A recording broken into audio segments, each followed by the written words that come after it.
Surat Hazira police મથક વિસ્તારમાં જૂના ગામ ડેરી ફળિયું ખાતે પંજાબી યુવાનની હત્યા કરી ભાગી છૂટેલા હત્યારાઓને ગણતરીના દિવસોમાં જ પોલીસે ઝડપી પાડ્યા હતા. સુરતના હજીરા જૂના ગામ ડેરી ફળિયા ખાતેથી ગત 17મી જાન્યુઆરીના રોજ યુવાનની હત્યા કરાયેલી મળેલી આવેલી લાશ મામલે તાત્કાલિક તપાસ હાથ ધરી હતી. તો તપાસમાં રૂમ પાર્ટનર પંજાબી યુવાનો પર શંકા હોય તે અંગે તપાસ હાથ ધરી ગણતરીના દિવસોમાં જ હત્યારાઓ સરબતજીત સિંહ, કુલવંત સિંહ અને અમરીક સિંહ, સુબેક સિંહને ઝડપી પાડી સળિયા પાછળ ઢકેલી દીધા હતા. પોલીસ કમિશનર સર સુરત શહેર દ્વારા સુરત શહેર વિસ્તારમાં કોઈ પણ પ્રકારની ગુનાહિત પ્રવૃત્તિ થાય તો તે નોંધી કાયદેસરની કાર્યવાહી કરવા સૂચના આપવામાં આવેલ.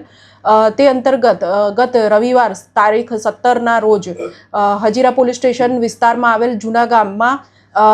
ફળિયામાં જે ભાડે આપેલ એક રૂમ હતી તેમાંથી એક ઈસમની મરણ ગયેલ હાલતમાં લાશ મળી આવેલ હતી, જે દ્વારા તાત્કાલિક એડી રજીસ્ટર કરી હજીરા પોલીસ સ્ટેશન દ્વારા આગળની જે પીએમ ને વગેરે કાર્યવાહી હતી તે કરવામાં આવી. જે દરમિયાન જણાઈ આવેલ કે જે મરણ જનાર ઈસમ શેરાસિંહ હરભજનસિંહ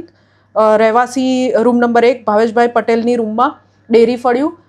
તે મરણ જનાર ઈસમ છે અને તેમની સાથે તેઓના વતન પંજાબ ગુરદાસપુરથી અન્ય 2 ઈસમો પણ એ જ રૂમમાં રહેતા હતા અને તેઓની શોધખોળ કરતાં મળી ના આવેલ પોલીસને શંકા ગયેલ અને જે મરણ જનાર છે તેઓનું ફોરેન્સિક પીએમ કરાવ્યા બાદ પોલીસે બીએનએસની કલમ 103, 1 અને 54 હેઠળ મર્ડરનો ગુનો દાખલ કરી વધુ તપાસ હાથ ધરેલ હતી. આ તપાસની અંદર ગણતરીના દિવસોમાં હજીરા પોલીસ સ્ટેશનના પીઆઈ તથા તેમની ટીમ દ્વારા હ્યુમન ઇન્ટેલિજન્સ અને ટેકનિકલ સર્વેલન્સથી આરોપીઓને શોધી કાઢવામાં આવેલ છે અને બંને આરોપી આ કેસમાં જે મરણ જનારના રૂમમેટ હતા તેઓની સાથે છેલ્લા 3 મહિનાથી આ રૂમમાં ભાડેથી રહેતા હતા અને તેઓની વચ્ચે અવારનવાર કોઈને કોઈ બાબતે અવારનવાર જે ઝઘડો થતો હતો તેનું મનદુખ રાખીને એ લોકોએ તારીખ 17એ પણ મરણ જનાર સાથે મારામારી કરેલ, તેનું ગળું દબાવેલ તથા દિવાલમાં માથું પછાડતા આ જે ઈસમ છે તેનું મૃત્યુ થયેલ હતું. આજે બંને આરોપીઓની હજીરા પોલીસ દ્વારા ધરપકડ કરવામાં આવી છે. સરબજીત સિંહ, કુલવંત સિંહ ઉંમર 33 વર્ષ તથા અમરીક સિંહ, સુબેક સિંહ ઉંમર 30 વર્ષ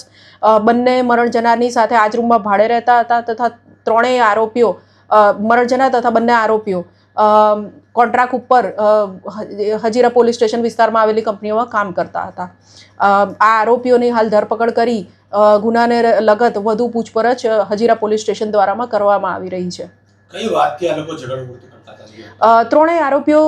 પંજાબના હતા, એક સાથે રહેતા હતા અને નાની મોટી વાત, કારણ કે એક રૂમમાં રહેતા એટલે કામ કોણ કરશે, જમવાનું કોણ બનાવશે, એવી નાની નાની બાબતોને લઈને મને તે આમ કેમ કીધું એવી નાની નાની બાબતોને લઈને તે લોકોની વચ્ચે વિવિધ વાતે ઝઘડા થતા હતા, જે અંગે પ્રાથમિક તપાસમાં આજુબાજુના રહેવાસીઓએ પણ પોલીસને જણાવેલ.